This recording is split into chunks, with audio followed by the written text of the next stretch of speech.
What's going on, Muscle Monsters? Align Gonzalez here, and welcome to a new Facebook Q&A.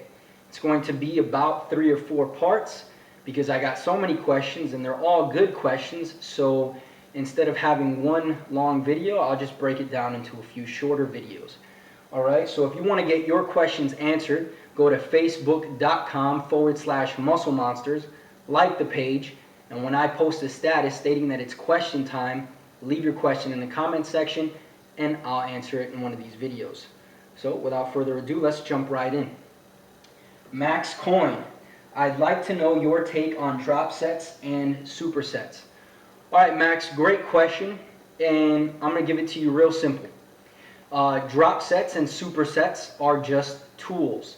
They won't produce any special result, and they are not necessities in your training. Alright, so with that said, let's give you a few benefits of each. Alright, for the drop set, it is a good benefit, or one of the benefits is if you are trying to increase your workload without increasing the weight that you're using. So for example, if you're bicep curling 25 pounds, 4 reps, but you just can't increase that weight and still hit your numbers, then it might be a good idea to implement a drop set. This is going to help you increase your workload without increasing the weight. Also, it's going to allow you to take your muscle into a higher rep range and build up that lactate threshold, right? So that's going to spill over into your heavier training and then allow you to train with heavier weights for a longer period of time because that lactate threshold has increased. All right, and for supersets, in my opinion, the only real benefit is time efficiency. If you have to go to the gym and be in and out, then it's probably a good idea to train with supersets because it's going to allow you to do your entire workout in probably about half the time. But other than that, I don't see any real big benefit. All right. Next question comes from Jordan Stricker. Healthy and quick places to go out to eat at. All right, this is a great question just because I think this is going to help a lot of people. All right, you should not look at foods as unhealthy or healthy or bad or good. You should look at them as nutrient dense and not so nutrient dense. All food has nutrients, but some have more than others. So if your overall diet is healthy, you're getting enough vitamins, minerals, fiber, etc., then eating a meal that is not so nutrient dense is not going to hurt you. Now, if your overall diet is not nutrient dense, then that's when it becomes unhealthy. So if you're hitting your macronutrients, hitting your micronutrients, getting your fiber, but you want to sneak in a cheeseburger and it fits into your macronutrients, then it may not be nutrient dense, but it's not going to make you unhealthy. You understand? All right, so next question. Anthony Jenkins, do you feel like there's a benefit to pause reps? Absolutely. All right, in a pause rep or with pause reps, we are training our weakest part of the lift or of the muscle to become stronger. So for example, in the bench press, we're pausing at the bottom where everyone is at their weakest, and we're strengthening this area of the lift, right? So naturally, that's going to spill over onto when you're not doing pause reps. So for example, if you strengthen this area of the lift, and then you do some sets without the pause, you'll be able to lift heavier, if that makes sense.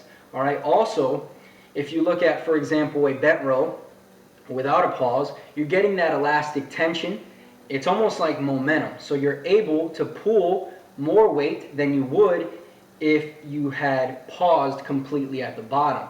And again, it's strengthening that weak area of the lift, and that will transfer over into your lifts without pauses, if that makes sense.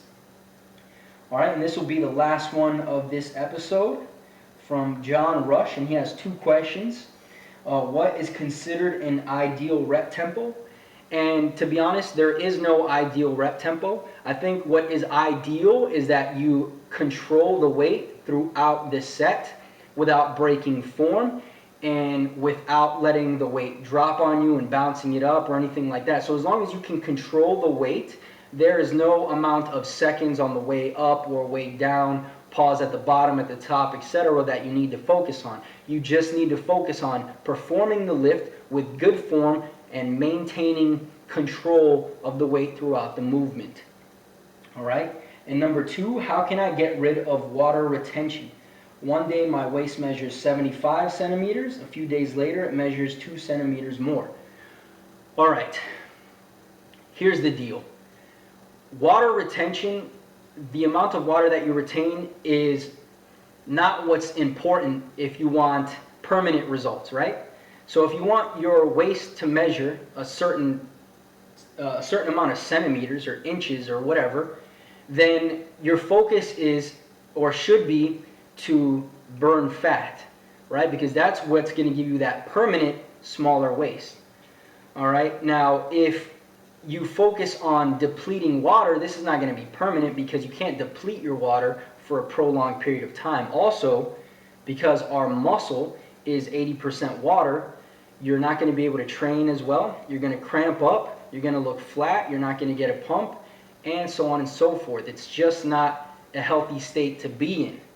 All right, so instead of focusing on depleting the water to make your waist smaller, just focus on getting leaner so the water retention doesn't matter. That's always going to be there. All right? Sorry, I'm getting a call. And then, if you do, however, want to deplete the water for, say, a few hours for some kind of an event, a photo shoot, or something like that, and you're just not lean enough, then what you can do is double your water intake for about 4 days. With that influx of water, your body's is not going to feel the need to retain the water, so it's going to flush the water out. And once you are flushing the water out, by about day 3 or 4, you're going to notice that the water retention is much less. And at that point, you can choose to cut the water completely to maintain that depleted look. But I wouldn't advise doing this for more than a few hours if you absolutely have to. And that's it, guys. That's what I have for you today. Make sure to stay tuned for part 2, and I'll see you guys in the next one. Peace.